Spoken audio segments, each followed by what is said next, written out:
अस्सलाम वालेकुम। Abu खुशैन YouTube channel के सिलसिले लिखत पढ़त में एक बार फिर खुशामदीद।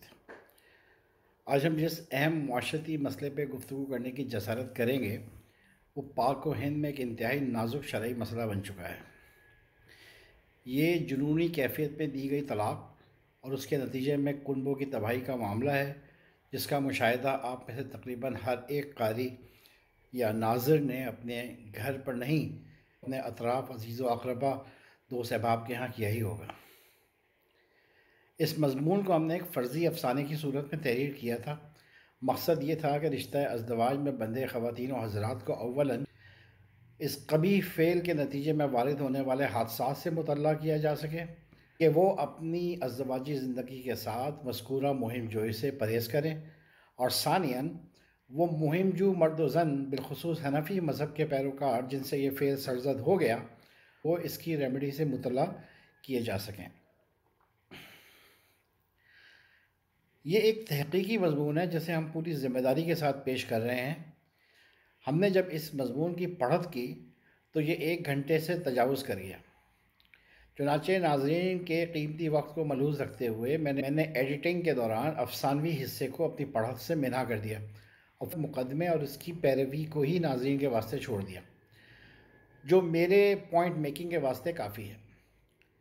मगर अगर किसी को शौक़ हो कि वो इस मज़मून को मुकम्मल अफ़सानवी शक्ल में पढ़े तो मेरे ब्लॉग यानी abukhushain.wordpress.com पे पढ़ सकता है, जिसका लिंक आपकी स्क्रीन पर ये इधर आवेज़ा है। इसको मैंने डिस्क्रिप्शन में भी दे रखा है, चुनाचे जो चाहे वहाँ जाके पढ़ ले। चलें शुरू करते हैं। निकाह की गिरह। ये एक दक़ीक़ यानी कॉम्प्लिकेटेड मसला है जिस पे मुझे कदम उठाते हुए कई मरतबा सोचना पड़ा। मोहतात तहक़ीक़ के बाद बिला आखिर तहरीर किया और मुतमईन हूँ कि जो लिखा और जिन हवालाजात से लिखा वो मुस्तनद है। इंशाअल्लाह ताला पढ़ने यानी सुनने वालों की मालूमात में कीमती इजाफ़ा होगा। पेश लफ्ज़ है इसका। तलाक़ का मसला बिलखुसूस हनफ़ी मज़हब में एक पेचीदा शक्ल इख्तियार कर गया है। दौर हाज़िर में मुआशी और मुआशरती परेशानियों के सबब अफराद में ज़हनी हिजान और असाबी तनाव ने जन्म लिया, जिसका मुशाहिदा हम तकरीबन हर शोबाए ज़िंदगी में शब रोज़ करते ही रहते हैं। ये अदम बर्दाश्त और अदम तामुल ही है जो मियाँ बीवी के मामले में हुई मामूली निज़ाह में मर्द व ज़न की अक़ल को सल्ब कर लेती है, और मर्द गुस्से में फ़हम व फ़रासत को खैरबात कहकर अपनी अना की तस्कीन 3 अल्फाज की अदायगी से अपनी मर्दानगी का जश्न मना तो लेता है, मगर जब अनानियत और जुनूनियत का नशा उतरता है, जिसको लामौला उतरना ही होता है, तो कफ़े अफसोस मिलता है मगर देर हो चुकी होती है। अब दोनों ख़ानदानों में बिछी सफ़े मातम को लपेटना इसके हाथ से निकलकर मौलवी साहिबान के दफ्तर का मोहताज बन चुका होता है।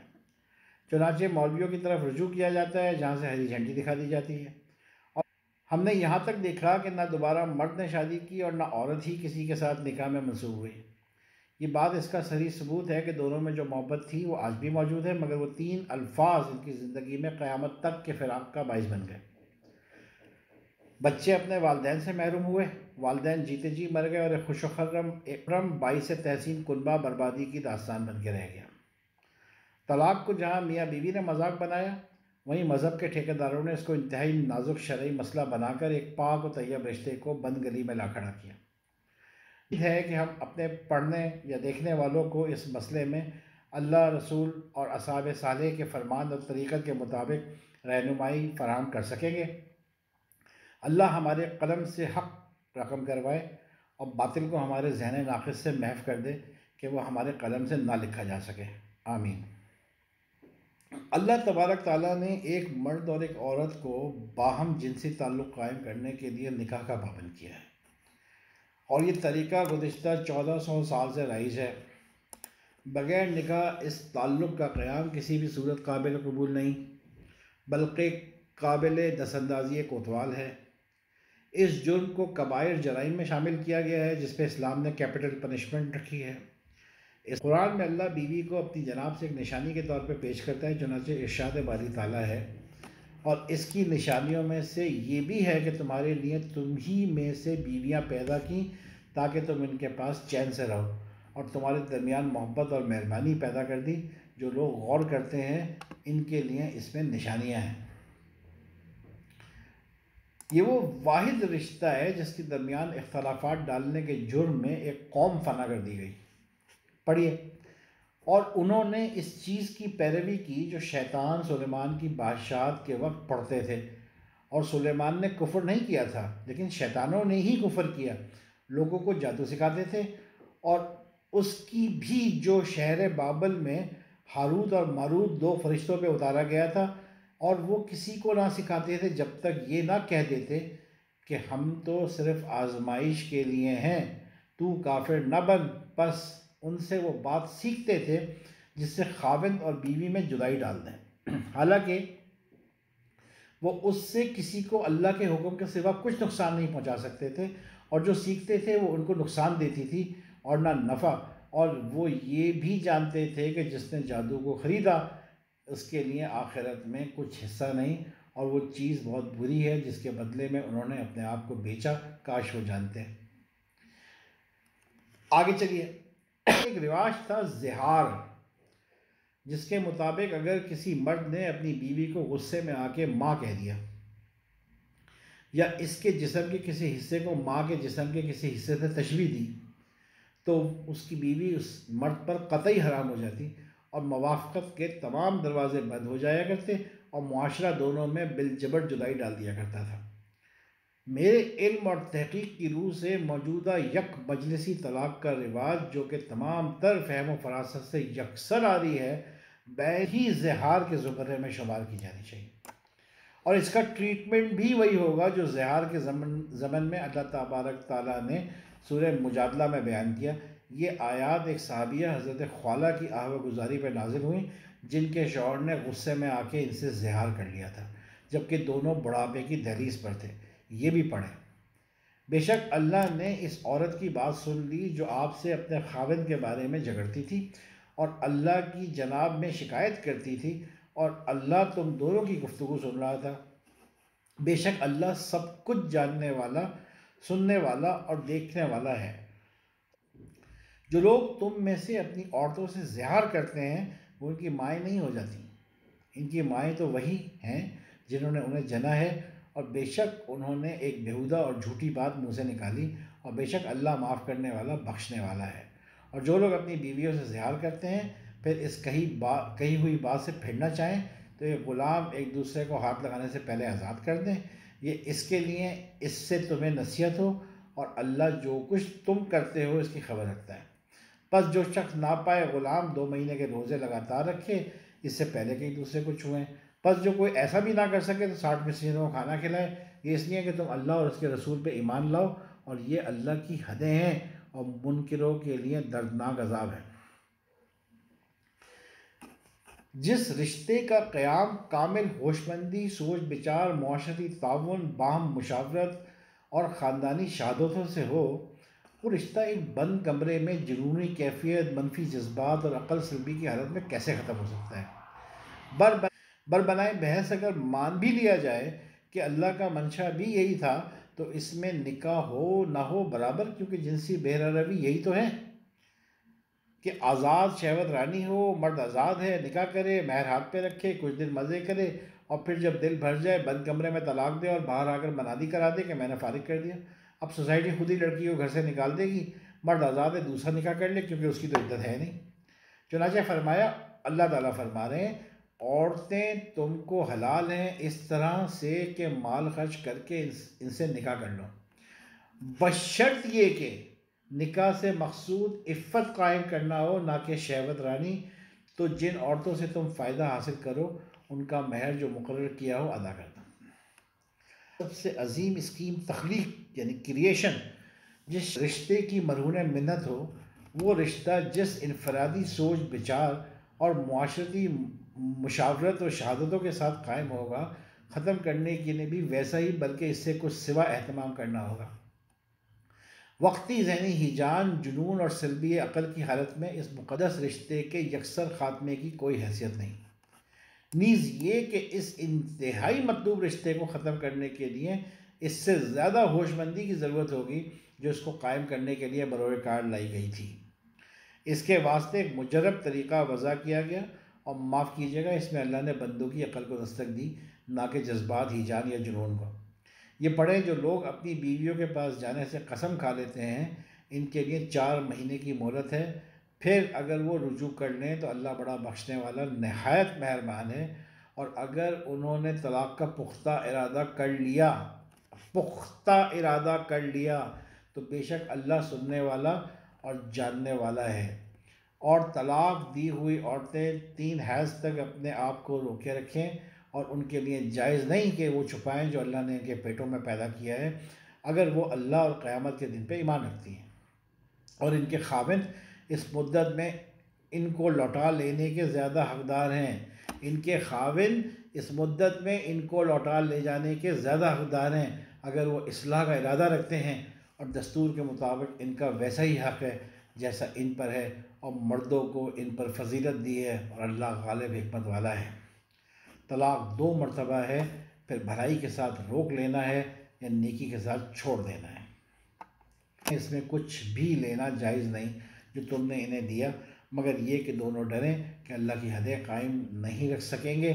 फिर अगर तुम्हें खौफ हो कि दोनों अल्लाह की हदें कायम नहीं रख सकेंगे, तो इन दोनों पर इसमें कोई गुनाह नहीं कि औरत मुआवजा दे के पीछा छुड़ा ले। ये अल्लाह की हदें हैं, सो उनसे तजावुज़ ना करो, और अल्लाह की हदों से तजावुज़ करेगा सो वही ज़ालिम है। फिर अगर इसे तलाक़ दे दी तो इसके बाद इसके लिए वो हलाल ना होगी, यहाँ तक कि वो किसी और खाविंद से निकाह करे। और फिर अगर वो उसे तलाक़ दे दे तो इन दोनों पे कोई गुनाह नहीं कि आपस में रुजू कर लें, अगर इनका गुमान गालिब हो कि वो अल्लाह की हदें कायम रख सकेंगे।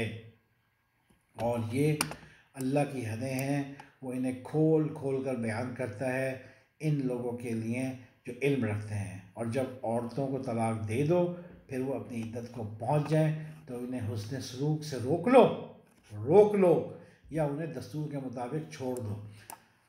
तकलीफ देने के लिए न रोको ताकि तुम सख्ती करो, और जो ऐसा करेगा तो वो अपने ऊपर जुल्म करेगा।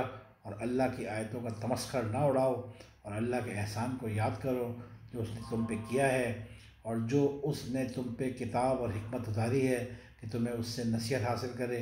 और अल्लाह से डरो और जान लो अल्लाह हर चीज़ को खूब जानने वाला है। और जब तुम औरतों को तलाक़ दे दो, बस वो अपनी इद्दत तमाम कर चुके हैं, तो अब उन्हें अपने खाविंदों से निकाह करने से न रोको जबकि वो आपस में दस्तूर के मुताबिक राज़ी हो जाएं। तुम में से ये नसीहत उसे की जाती है जो अल्लाह और क़यामत के दिन पे ईमान रखता है। ये तुम्हारे लिए बड़ी पाकीज़गी और बड़ी सफाई की बात है, और अल्लाह ही जानता है, तुम नहीं जानते।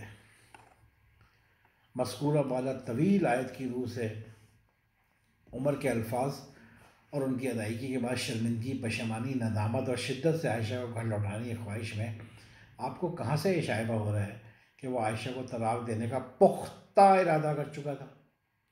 और अगर ऐसा नहीं तो कैसे आप या कोई दीन का ठेकेदार इन दोनों को मजबूर कर सकता है कि वो एक दूसरे से जबरी जुदाई इख्तियार करें। अगर कोई ऐसा करेगा तो अल्लाह की निगाह में मुजरिम होगा, और रोज़ क़यामत अल्लाह को इस संगीन जुल्म का हिसाब देगा। 2 बर्तन साथ रखे हों साहब तो खनखनाहट तो होती है, 2 इंसान रहें और कभी किसी मामले में निज़ा ना हो, ये कैसे मुमकिन हो। इस ख़ास रिश्ते की निज़ा को सुलझाने का तरीका अल्लाह ने हमको बता दिया है। अगर तलाक़ अल्लाह के बताए तरीके के तहत हुई तो दुनिया की कोई ताकत दोबारा इस रिश्ते को नहीं जोड़ सकती, तावी किया जाए। पढ़े, अगर तुमको मालूम हो कि मियाँ बीवी में अनबन है तो एक मुनसिफ मर्द के ख़ानदान से और एक मुनसिफ औरत के ख़ानदान से मुकर्रर करो। वो अगर सुलह करा देनी चाहेंगे तो खुदा उनमें मुवाफ़क़त पैदा कर देगा। कुछ शक नहीं कि खुदा सब कुछ जानता और सब बातों से ख़बरदार है। मुझे यकीन है कि अल्लाह के बताए इस तरीके पर अमल करने से 75% मुकदमे जो तलाक़ की तरफ पेशकदमी कर रहे हों, तलाक़ से हट के मफ़ाहमत और सुलह की तरफ गामज़न हो जाएंगे। जहाँ सवाल है तैश में आकर तलाक़ देने का, तो ये बात गोशगुजार रहनी चाहिए कि सहाबा रिज़वानुल्लाह अजमईन के ज़माने अक़दस में तैश और गुस्से में तलाक़ नहीं दी जाती थी, बल्कि इस 3 तलाक़ों का एक नशिस्त में वाक़ होने के असल महर्रिकात, ये असल बात है जनाब, जिसकी वजह से ये मसला आज खड़ा हुआ है आगे। मोहम्मद रसूलुल्लाह सल्लल्लाहु अलैहि वसल्लम के दौर से तलाक़ का मुजरद तरीका यही राइज था कि एक नशिस्त में फ़कत एक ही तलाक़ राइज होती थी, यही सिलसिला खिलाफत सिद्दीक़िया में राइज रहा और खिलाफत फ़ारूक़िया में भी 2 साल तक इसी तरह का हुक्म जारी रहा। इसके बाद अमीरुल मोमिनीन उमर फ़ारूक रज़ियल्लाहु अन्हु ने एक ऐसी सियासी मसलहत की बिना पे बैक वक्त 3 को 3 करार दे दिया, इसलिए कि लोगों ने इस सहूलत का नाजायज़ फ़ायदा उठाना शुरू कर दिया था और तलाक़ देने में जल्दबाजी करने लगे थे। तो अमीरुल मोमिनीन हज़रत उमर फ़ारूक रज़ियल्लाहु अन्हु ने 3 को 3 नाफिज कर दिया और ख़ुद इल्लत बयान करते हैं कि इसका तर्जुमा है, चूँकि लोग एक ऐसे काम में जल्दी करने लगे थे जिसमें उनको शरीयत की जानिब से काफ़ी मोहलत दी गई थी और अल्लाह की इस नेमत की उन्होंने कदर नहीं की। इसलिए अमीरुल मोमिनीन हज़रत उमर फ़ारूक रज़ियल्लाहु अन्हु ने इस बढ़ते हुए फितने को रोकने के लिए बहैसियत हुरई तादीबन और ताज़ीरन ये हुक्म जारी किया ताकि लोग इस बुरी हरकत से बाज आ जाए। यही हदीस मुस्लिम में 3 तरक से मरवी है और तीसरे में ये अल्फाज हैं, यानी लोग तलाक़ के मामले में शरारत करने लगे, लिहाजा उन पर इसको हद जारी कर दिया। अल्लामा तहावी ने लिखा है कि बस अमीरुल मोमिनीन उमर फ़ारूक रज़ियल्लाहु ताला अन्हा रसूलुल्लाह सल्लल्लाहु अलैहि वसल्लम के हुक्म के मुखालिफ करने वाले नहीं थे, ना उनको ऐसा हक़ था। इसकी सबसे बड़ी दलील यही है कि वो ख़ुद अपने दौरे खिलाफत में नबवी फ़ैसले पे कारबंद थे और इसी के मुताबिक फ़ैसले नाफिज किया करते थे। इसलिए इनके इस इंतज़ामी कदम को अपने मज़हब की दलील बनाना इख्तलास है, इक़्तबास नहीं, बल्कि शरीयत में नाजायज़ तसर्रुफ़ है। अमीरुल मोमिनीन हज़रत उमर फ़ारूक रज़ियल्लाहु अन्हु के ऐसे कई इक़दामात हैं जो इंतज़ामी उमूर पर थे। इसी तरह जब लोग शराब से बाज नहीं आ रहे थे तो इसकी सज़ा 40 से बढ़ाकर 80 कोड़े कर दी और बाज़ को मुल्क बदर कर दिया। कूफा के गवर्नर साद की जगह को नज़र आतिश करना, इसलिए कि आम रियाया से वो पर्दे में थे। ऐसे और लातादाद इक़दामात हैं। इसी तरह तलाक़ के मसले में भी आपने इंतज़ाम के तौर पर एक कदम उठाया, मगर फिर इस पर निदामत भी ज़ाहिर की और ये एक सरीह दलील है कि वो इक़दाम अगरचे उन्हीं का था मगर उसको गलत समझने लगे, लिहाजा तलाक़ का असल कानून जो अल्लाह और उसके रसूल ने दिया है वो ही बाइस हिदायत और रहमत है। इससे ये बात भी साबित होती है कि अल्लाह के दिए कानून में इंसानी मुदाखलत मुआशरती ज़िंदगी में हादसात का मूजब बनती है। अल्लाह ताला के नज़दीक तलाक़ एक नापसंदीदा फ़ेल है। इस्लाम के उसूल अदल व इस्लाह पे मबनी है। इसी बिना पर बवक्त मजबूरी इस्लाम ने तलाक़ के रास्ते खोल के रखे हैं, यानी अगर मियाँ बीवी के दरमियान निभा की कोई सूरत ना रहे और मवाफ़क़त के तमाम दरवाज़ों में कुफ़ल चढ़ जाए तो औरत को मुअल्लक़ ना रखा जाए बल्कि निकाह की क़ैद से आज़ाद कर दिया जाए ताकि वो अपनी मर्ज़ी से अगर चाहे तो दूसरा अक़्द करे, चाहे तना रहे। अब्दुल्ला बिन उमर से रिवायत है कि रसूलुल्लाह सल्लल्लाहु अलैहि वसल्लम ने फरमाया कि हलाल कामों में अल्लाह के नज़दीक सबसे ज़्यादा नापसंदीदा अमल तलाक़ है। इस हदीस को हाफिज़ ज़हबी ने सही मुस्लिम की शर्त पे माना है। इससे ये भी साबित होता है कि तलाक़ आखिरी हरबे यानी लास्ट ऑप्शन के तौर पे इस्तेमाल होगा और इसके इस्तेमाल से पहले शर्त है कि इस्लाह की तमाम कोशिशें दम तोड़ चुकी हों और ये बात दोनों ख़ानदानों बमाए मियाँ बीवी पे मुकम्मल तौर से मुहकम हो चुकी हो कि खलासी के सिवा अब कोई चारेकार बाकी नहीं रह गया। जाबिर बिन अब्दुल्ला से मरवी है कि रसूलुल्लाह सल्लल्लाहु अलैहि वसल्लम ने फरमाया कि इब्लीस समंदर पे अपना तख्त बिछाता है और लोगों में फ़साद बिगाड़ डालने के लिए अपने चेले चपाटों को भेजता है। सबसे बड़े फितनेबाज को शैतान का सबसे बढ़ के कुर्ब हासिल होता है। इनमें से हर एक अपनी अपनी रिपोर्ट पेश करता है कि मैंने फ़ला जुर्म करवाया, मैंने फ़ला, मगर एक चेला आता है, वो कहता है मैंने फ़ला आदमी और उसकी बीवी के दरमियान जुदाई डाल दी और उन दोनों के अज़दवाजी ताल्लुकात को तोड़ दिया। तो उस पर इब्लीस इसे अपने करीब करते हुए इससे बगलगीर हो जाता है और कहता है तूने बहुत खूब काम किया। हज़रत अब्दुल्ला बिन अब्बास रज़ियल्लाहु अन्हु कहते हैं कि रसूलुल्लाह सल्लल्लाहु अलैहि वसल्लम और हज़रत अबू बकर सिद्दीक़ रज़ियल्लाहु अन्हु के ज़माने में और हज़रत उमर के दौरे खिलाफत के इब्तदाई 2 सालों में जब कोई शख्स इकट्ठी 3 तलाक़ें देता तो वो एक ही शुमार की जाती थी। फिर हज़रत उमर ने कहा कि लोगों ने इस काम में जल्दी करना शुरू कर दी, जिसमें उन्हें मोहलत मिली थी, तो इसको हम नाफिज कर दें तो मुनासिब है। फिर उन्होंने इसे जारी कर दिया। अबू सहबा ने हज़रत अब्दुल्ला बिन अब्बास रज़ियल्लाहु ताला अन्हु से कहा क्या आप जानते हैं कि रसूलुल्लाह सल्लल्लाहु अलैहि वसल्लम के ज़माने में और हज़रत अबू बकर की खिलाफत और हज़रत उमर की खिलाफत में भी 3 साल तक 3 तलाक़ों को एक बनाया जाता था? तो अब्दुल्ला बिन अब्बास रज़ी अल्लाह ताला अन्हु ने फरमाया, हाँ। अबू सैबा ने हज़रत अब्दुल्ला बिन अब्बास से कहा, एक मसला तो बताएं, क्या रसूलुल्लाह सल्लल्लाहु अलैहि वसल्लम और हज़रत के ज़माने में 3 तलाक़ें एक ही शुमार न होती थी? हज़रत अब्दुल्ला बिन अब्बास ने कहा, हाँ ऐसा ही था। फिर जब हज़रत उमर का ज़माना आया तो लोग इकट्ठी तलाक़ें देने लगे, तो हज़रत उमर ने उन्हें लोगों पर नाफिज कर दिया। हज़रत अब्दुल्ला बिन अब्बास से मरवी है कि रकाना बिन अब्द यजीद ने अपनी बीवी को एक ही मजलिस में 3 तलाक़ें दे दी। फिर इस पर सख्त परेशान हुए तो रसूलुल्लाह सल्लल्लाहु अलैहि वसल्लम ने इससे दरियाफ़्त फरमाया कि तूने तलाक़ किस तरह दी? इसने कहा, मैंने तीनों तलाक़ें दे दी हैं। आपने पूछा, क्या एक मजलिस में दी हैं? इसने कहा, हाँ, एक ही मजलिस में 3 तलाक़ें दी हैं। आपने फरमाया, ये तो एक ही हुई, तू चाहे तो उससे रुजू कर ले। इसने कहा, मैंने रुजू किया। इस हदीस से ये बात वाज़ेह हो गई कि एक मजलिस की 3 तलाक़ें एक रजई तलाक़ शुमार होगी। अल्लामा इब्न क़य्यम फरमाते हैं, तलाक़ सलासा को एक बनाने वाले हज़रात 3 बनाने वालों से बढ़कर इजमा का दावा करने का हक़ रखते हैं, और हमारे मौक़िफ़ पर इजमा का पाया जाना ज़्यादा वाज़ेह है, जबकि हज़रत उमर के निस्फ़ दौर में 3 तलाक़ों को 3 करार देने से लेकर अब तक इस मसले में इख्तलाफ चला आ रहा है। राबियन, इजमा का दावा करने वालों का इन्हिसार इस बात पर है कि जब से हज़रत उमर ने 3 तलाक़ों को 3 करार देने का हुक्म दिया है, तब से इस पर इत्तफ़ाक़ हो गया है, लिहाजा इसकी मुखालफत जायज़ नहीं।